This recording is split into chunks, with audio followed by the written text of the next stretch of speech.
नमस्कार दोस्तों, आपका स्वागत है हमारे यूट्यूब चैनल में। दोस्तों, आज हम इस वीडियो में आपके लिए लेके आए हैं यूपीएसआई के लिए पॉलिटी की तीसरी क्लास। इससे पहले 2 क्लासें हो चुकी हैं।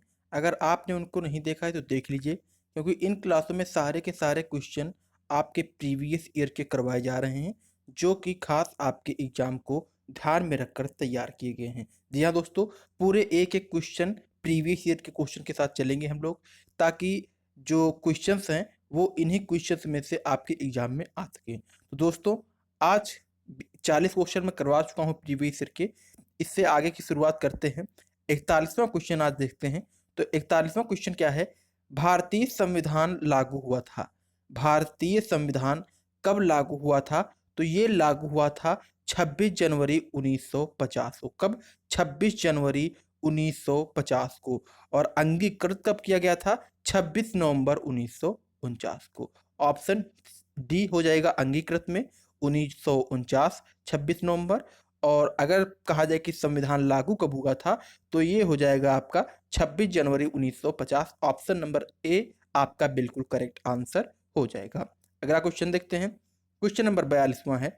42वां क्वेश्चन क्या है? भारतीय संविधान अपनाया गया था। भारतीय संविधान अपनाया गया था। तो ये आपका अपनाया गया था 26 नवंबर 1949 को। अब एग्जाम में अपनाया गया या अंगीकृत कुछ भी आ जाए तो उसका करेक्ट आंसर हो जाएगा 26 नवंबर 1949। ऑप्शन नंबर सी बिल्कुल यहाँ पे इसका करेक्ट आंसर हो जाएगा। बहुत ही अच्छा क्वेश्चन है, कई सारे एग्जाम में पूछा जा चुका है। अगला क्वेश्चन देखते हैं। Question number 43। हमारे संवैधानिक इतिहास में 26 नवंबर 1949 एक महत्वपूर्ण दिन है। बताना है आपको कि जो 26 नवंबर 1949 एक महत्वपूर्ण तिथि है, ये क्यों मानी जाती है? तो इस दिन संविधान को अंगीकृत किया गया था या संविधान को अपनाया गया था। कब? 26 नवंबर 1949 को। इसीलिए यह डेट बहुत ही महत्वपूर्ण है संवैधानिक इतिहास की दृष्टि से। ऑप्शन बी बिल्कुल यहाँ पे इसका राइट आंसर हो जाएगा। अगला क्वेश्चन देखते हैं। Question number 44। 44वां क्वेश्चन है, संविधान का प्रारूप, जो संविधान का प्रारूप था वो कब पूरा हुआ था? तो ये आपका हुआ था 26 नवंबर 1949 को। यानी कि जो संविधान की रूपरेखा थी वो 26 नवंबर 1949 को बनकर तैयार हो गई थी। ऑप्शन नंबर सी बिल्कुल इसका राइट आंसर हो जाएगा। अगला क्वेश्चन देखते हैं। क्वेश्चन नंबर 45वां बहुत ही इंपॉर्टेंट क्वेश्चन है, कई सारे एग्जाम में पूछा जा चुका है। क्वेश्चन क्या है? समग्र रूप से भारतीय संविधान लागू हुआ था। बहुत मोस्ट इंपॉर्टेंट क्वेश्चन है, ध्यान से पढ़िएगा या कहीं पे नोट कर लीजिएगा। समग्र रूप से भारतीय संविधान कब लागू किया गया था? तो ये लागू किया गया था 26 जनवरी 1950 को। 26 जनवरी 1950 को संविधान को समग्र रूप से लागू किया गया था। अगला क्वेश्चन, क्वेश्चन नंबर 46। 46वां क्वेश्चन है, भारत की संविधान सभा का संवैधानिक सलाहकार कौन था? भारत की संविधान सभा का संवैधानिक सलाहकार कौन था? तो ये थे आपके sir B N Rao, Benegal Narsing Rao. इनका पूरा नाम क्या है? बी एन राव का बेनेगल नरसिंह राव। ऑप्शन सी बिल्कुल इसका राइट आंसर हो जाएगा। सारे क्वेश्चन बहुत ही मोस्ट इंपॉर्टेंट हैं।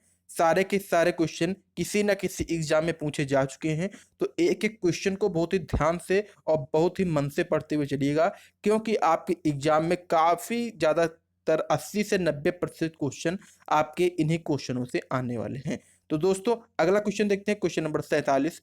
भारतीय संविधान की रचना के समय संविधान सभा का संवैधानिक सलाहकार कौन था? तो कौन थे? B N Rao, Benegal Narsing Rao. देखिए एक एक क्वेश्चन कितने कितने एग्जाम में रिपीट हो रहा है, इसीलिए मैं एक बार से सारे के सारे क्वेश्चन उठा के लाया हूं कि आपको पता चल सके कि कौन सा क्वेश्चन कितना ज्यादा इंपॉर्टेंट है। तो एक एक क्वेश्चन को बिल्कुल ही गंभीरता से पढ़िएगा, एकदम सीरियस लेते हुए चलिएगा।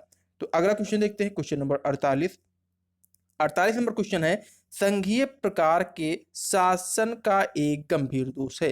जो आपका संघीय प्रकार का शासन था, इसका जो सबसे गंभीर दोष था वो क्या था? वो था पृथकता का खतरा, जो आपका पृथकता का खतरा था, ये संघीय प्रकार की शासन का एक गंभीर दोष था। ऑप्शन ए बिल्कुल इसका राइट आंसर हो जाएगा। अगला क्वेश्चन देखते हैं, क्वेश्चन नंबर 49 की तरफ चलते हैं। अगला क्वेश्चन है, सरकार की निम्न प्रणालियों में से किसमें द्विसदन पद्धति एक अनिवार्य लक्षण है? बताना है आपको सरकार की किस प्रणाली में द्विसदनात्मक पद्धति जो है वो अनिवार्य है। तो वो है आपकी संघीय प्रणाली में। ऑप्शन नंबर आपका यहाँ पे सी बिल्कुल इसका करेक्ट आंसर हो जाएगा। अगले क्वेश्चन की तरफ चलते हैं, क्वेश्चन नंबर 50। लोकतांत्रिक केंद्रीकरण किसकी महत्वपूर्ण विशिष्टता है? लोकतांत्रिक केंद्रीकरण किसकी महत्वपूर्ण विशिष्टता है? तो ये है समाजवादी राज्य की। ऑप्शन सी बिल्कुल इसका राइट आंसर हो जाएगा। अगला क्वेश्चन देखते हैं, भारत एक है, बताना है आपको भारत एक ब्रैकेट डैश लगा हुआ है। तो भारत एक लोकतंत्रात्मक गणराज्य है। किस तरह का लोकतंत्रात्मक गणराज्य है? ऑप्शन सी बिल्कुल करेक्ट आंसर हो जाएगा। अगला क्वेश्चन देखते हैं, क्वेश्चन नंबर 52।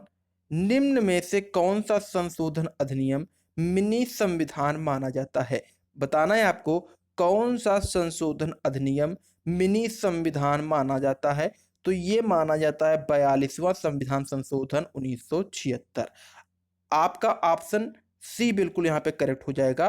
42वां संविधान संशोधन अधिनियम 1976 जो है उसको मिनी संविधान के रूप में जाना जाता है। बहुत अच्छा, बहुत ही मोस्ट इंपॉर्टेंट क्वेश्चन है, ध्यान से पढ़िएगा एक एक क्वेश्चन को। अगले क्वेश्चन की तरफ चलते हैं, क्वेश्चन नंबर 53।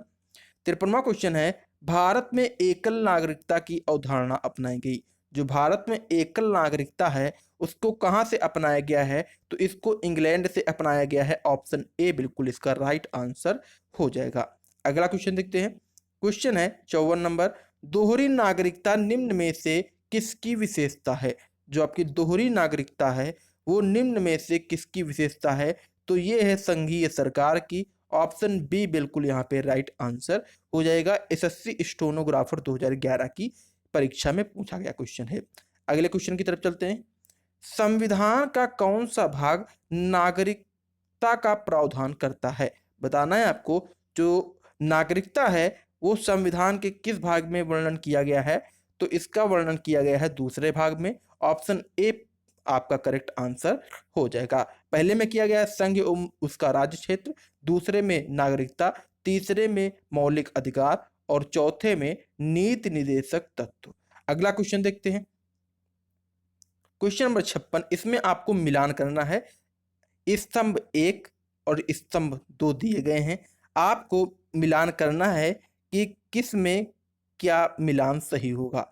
तो आपको ऑप्शन बता देते हैं, ये रहे आपके ऑप्शन। तो इसमें जो आपका करेक्ट आंसर हो जाएगा वो ए हो जाएगा, सी ए बी। ए जो आपका एक है वो हो जाएगा सी, एक का हो जाएगा सी, दो का हो जाएगा ए और तीन का हो जाएगा बी। यानी कि भारतीय नागरिकता को प्राप्त करने का तरीका है पंजीकरण द्वारा, मूल अधिकार विधि के तहत समानता तथा विधियों का समान संरक्षण, और भारतीय नागरिकता को अंत करने का तरीका है वंचित करने पर। ऑप्शन आपका यहाँ पे ए बिल्कुल इसका करेक्ट आंसर हो जाएगा, सी ए बी। अगला क्वेश्चन देखते हैं, क्वेश्चन नंबर 57 है, भारतीय संघवाद निकट है। बताना है आपको भारतीय संघवाद निकट है। तो ये निकट है कनाडा के। कनाडा के निकट क्या है? भारतीय संघवाद। अगला क्वेश्चन देखते हैं, क्वेश्चन नंबर 58 है, भारतीय संविधान ने सुदृढ़ केंद्र के साथ संघीय प्रणाली कहाँ से ली है? बताना है आपको संघीय प्रणाली कहाँ से ली गई है। तो वो आपकी कनाडा से ली गई है, जिसको हम संघात्मक प्रणाली भी कहते हैं। ऑप्शन बी यहाँ पे बिल्कुल करेक्ट आंसर हो जाएगा। अगला क्वेश्चन देखते हैं, क्वेश्चन नंबर 59 नंबर है, भारतीय संविधान ने भारतीय महासंघ की योजना किसके संविधान से ली थी? तो ये आपकी ली गई थी कनाडा के संविधान से। कौन सी? भारतीय महासंघ की योजना कहां से ली गई? कनाडा के संविधान से इसको लिया गया है। ऑप्शन बी यहाँ पे बिल्कुल इसका राइट आंसर हो जाएगा। अगले क्वेश्चन की ओर चलते हैं, क्वेश्चन नंबर 60, विधि का शासन की संकल्पना कहाँ की संवैधानिक प्रणाली की एक विशेषता है? बताना है आपको जो विधि का शासन है वो कहाँ की विशेषता है या कहाँ से लिया गया है। तो इसको ब्रिटेन से लिया गया है। ऑप्शन ए बिल्कुल यहाँ पे इसका राइट आंसर हो जाएगा। जो विधि का शासन है इसको ब्रिटेन से लिया गया है।